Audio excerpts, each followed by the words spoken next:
राजा Cholan temple, Brihadeshwara temple, Periyar temple के नाम से प्रसिद्ध ये जगह वाकई में बहुत सुंदर है। यहाँ पर आपका हार्दिक स्वागत और अभिनंदन है। मैं आपका होस्ट केशव जी। आइए, बृहदेश्वर मंदिर जो वर्ल्ड हेरिटेज साइट का एक ख़ास मंदिर है यहाँ का, उसे हम आपको दिखाने का प्रयास करते हैं। आइए अंदर चलते हैं। बृहदेश्वर मंदिर का यह प्रवेश द्वार है। चोल राजा राजप्रथम द्वारा चेरा यानी कि केरल के विजय की स्मृति में यह प्रवेश द्वार और यह गोपुरम जो 28.9 मीटर लंबाई और 17.25 मीटर चौड़ाई में ये बनाया गया। इस गोपुरम के भीतर एक समतल भित्ति स्तंभ है और जो मध्य मार्ग के दोनों ओर समतल कोष्ठक जैसा लगता है, उसमें उमा शिव और महेश शिव की प्लास्टर मूर्तियों के मध्य दोनों तरफ उत्तर और दक्षिण में काली जी विराजमान हैं। शिव के अनेक रूप चंद्रशेखर, भीषण, कलारी, गंगाधर आदि शिव के रूपों को इसमें उकेरा गया है। यहाँ दक्षिण मूर्ति व ब्रह्मा जी के लिए अलग अलग मंदिर दक्षिण और उत्तर दिशा में अंदर बनाया गया है। तो आइए हमारे साथ बने रहिए और आपको मैं यूनेस्को के वर्ल्ड हेरिटेज साइट में से एक यह तंजौर का बृहदेश्वर मंदिर मैं आपको अंदर से दिखाने का पूरा प्रयास करता हूँ। बृहदेश्वर मंदिर, राजराजेश्वरम मंदिर, पेरुवटैयार कोविल, ये 3 नामों से यहाँ तंजौर में और तमिलनाडु में ये जाना जाता है। यह मंदिर 11वीं शताब्दी में बनाया गया। ग्रेनाइट पत्थर की विश्व का प्रथम यह ग्रेनाइट मंदिर है, 11वीं शताब्दी में बनाया हुआ।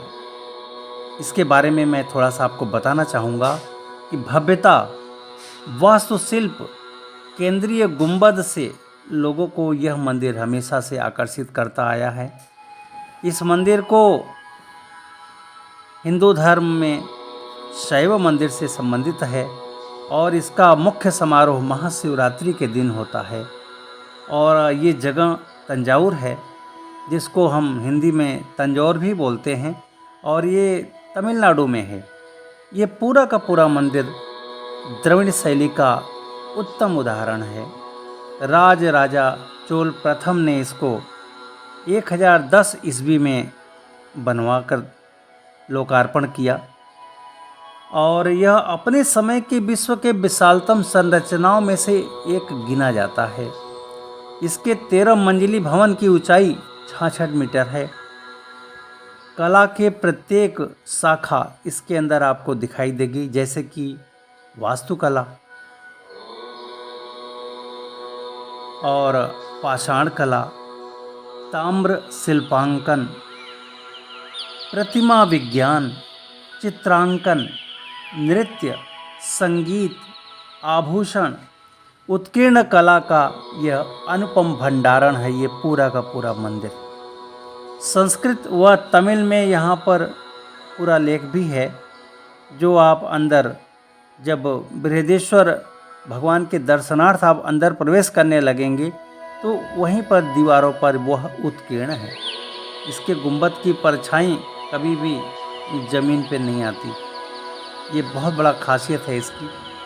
तो इस तरह से ये अपने आप में यह दक्षिण भारत का और पूरे विश्व का यह एक धरोहर है, जिसको आज हम आपको दिखा रहे हैं। शिखर पर एक स्वर्ण कलश है और वह स्वर्ण कलश ऐसे पाषाण पर बनाया गया है, एकदम गुंबद की चोटी पर।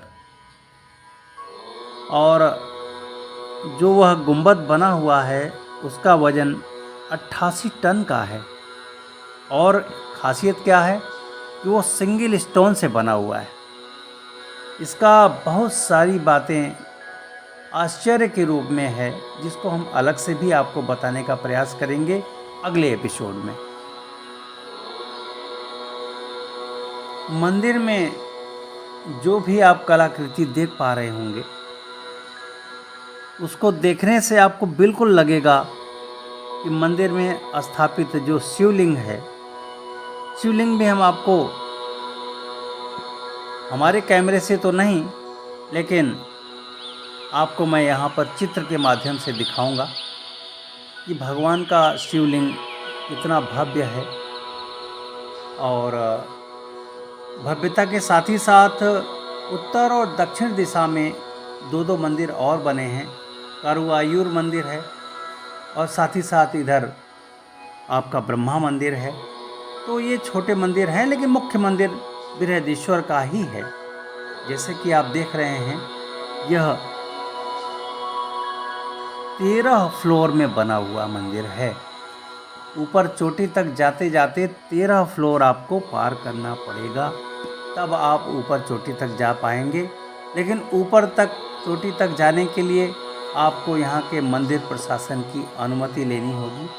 हर कोई ऊपर तक नहीं जा सकता, लेकिन यदि आपको ऊपर जाना है तो मंदिर प्रशासन से आप अपना प्रतिवेदन करिए और मंदिर प्रशासन के प्रतिनिधि के साथ आप 13 फ्लोर का अवलोकन कर सकते हैं। एक बहुत विशेष बात रही जो हमने आपको बताने का सोचा और हमने आपको बताया भी। यहाँ पर जब आप प्रवेश करते हैं तो ये प्रवेश द्वार जो देख पा रहे हैं, प्रवेश द्वार का ये जो चौहद्दी है, लंबाई चौड़ाई 28.9 मीटर लंबाई और 17.25 मीटर चौड़ाई है। और ऊंचाई, जो मंदिर की ऊंचाई है वो 66 मीटर है और गोपुरम की ऊंचाई 44 मीटर है। तो इस तरह से ये प्रवेश गोपुरम है। और इस गोपुरम की नक्काशी आप देखिए, नक्काशी के दौरान आपको स्तंभ नज़र आएगा और स्तंभ के जस्ट ऊपर जैसे ही फर्स्ट फ्लोर आएगा, वहाँ से हमारे देवी देवताओं की प्रतिमाएं आपको पाषाण शिल्पकारी का एक अनुपम नज़ारा देने लग जाएगी। और इस तरह से ये 3 गोपुरम पार करने के बाद भगवान बृहदेश्वर का बृहद मंदिर आपको दिखेगा। प्रवेश गोपुरम पार करने के बाद बड़ा चौगान गार्डन और एक परकोटा दिखाई देगा। ये देखिए काली जी, एक परकोटा दिखाई देगा और परकोटा चौकोर बना हुआ है। आप इस चौकोर परकोटे को देखिए तो परकोटे के ठीक ऊपर आपको नंदी जी दिखाई देंगे पूरे के पूरे परकोटे पे। और जो प्रवेश द्वार है वहाँ पर एक तरफ गणेश जी, दूसरी तरफ कार्तिकेय जी। और जैसे ही स्तंभ समाप्त होगा और फ्लोरिंग स्टार्ट हो जाएगी, वहाँ पर हमारे देवी देवता चमत्कारिक तौर पर दिखेंगे आपको। भगवान शंकर के सभी रूपों का दर्शन आपको यहाँ पर गोपुरम में मिलेगा। अब आप जो है इस परकोटे को देखिए, दूर से छोटे छोटे गेट दिखाई दे रहे होंगे और हर दरवाजे पर एक शिवलिंग और उसी के ठीक ऊपर एक नंदी बने हुए हैं। तो ये बहुत विशेषता रहा है इस परकोटे का, इस मंदिर के, कि इस मंदिर के परकोटे पर 1008 शिवलिंग और 1008 छोटे नंदी और एक विशाल नंदी जो बृहदेश्वर भगवान शंकर के सानिध्य के लिए बनाया गया है। इस नंदी के बारे में भी मैं बताना चाहूँगा कि ये विश्व का सबसे भव्य नंदी है, जिसे आप अभी देख पा रहे हैं, जिसकी लंबाई 6 मीटर और चौड़ाई 2.6 मीटर और ऊंचाई 3.7 मीटर है। और ये पूरे विश्व में एक ही पाषाण से निर्मित सबसे बड़ा मंदिर इसको माना जाता है।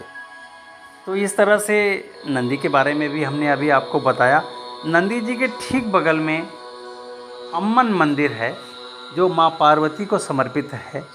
और अंतः परिक्रमा के अंदर आप जब परिक्रमा करेंगे बृहदेश्वर मंदिर का, तो अंदर अंदर कुल 5 मंदिर आपको दिखाई देंगे।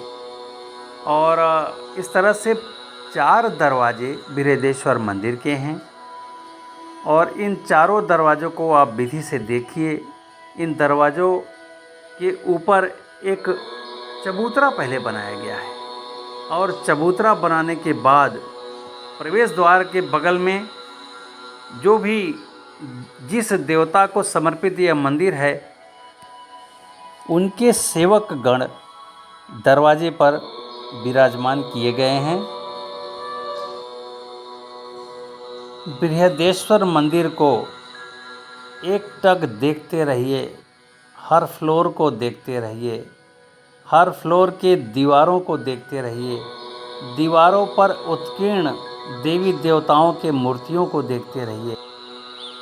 अब हम आपको गुंबद के ऊपर स्वर्ण कलश को दिखा रहे हैं। देखिए, ये 88 टन का गुंबद कैसे ऊपर चढ़ा होगा और उसके ऊपर स्वर्ण कलश कैसे लगाया गया होगा। अब आइए आपको भगवान बृहदेश्वर का दुर्लभ दर्शन कराते हैं। ओम नमः शिवाय। अब आप भगवान का दर्शन करिए। इसके बाद दर्शन करने के बाद जब हम बाहर निकले तो हमारे मन में जो भावनाएं थीं वो हमने व्यक्त किया है भगवान के दर्शन के बाद। तो आइए उसको भी आपको सुनाते हैं। ओम नमः शिवाय।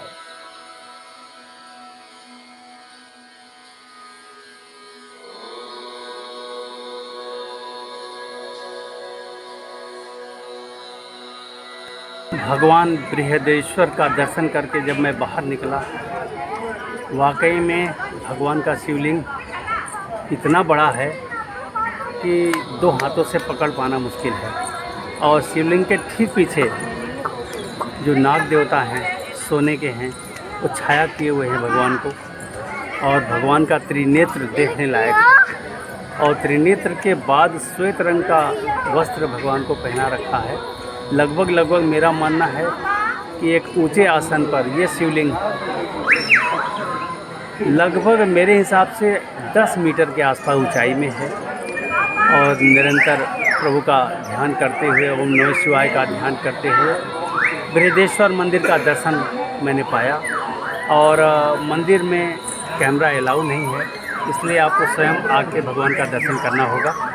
तो इस तरह से बृहदेश्वर मंदिर की यात्रा यहीं पर हम समाप्त कर रहे हैं। ओम नमः शिवाय।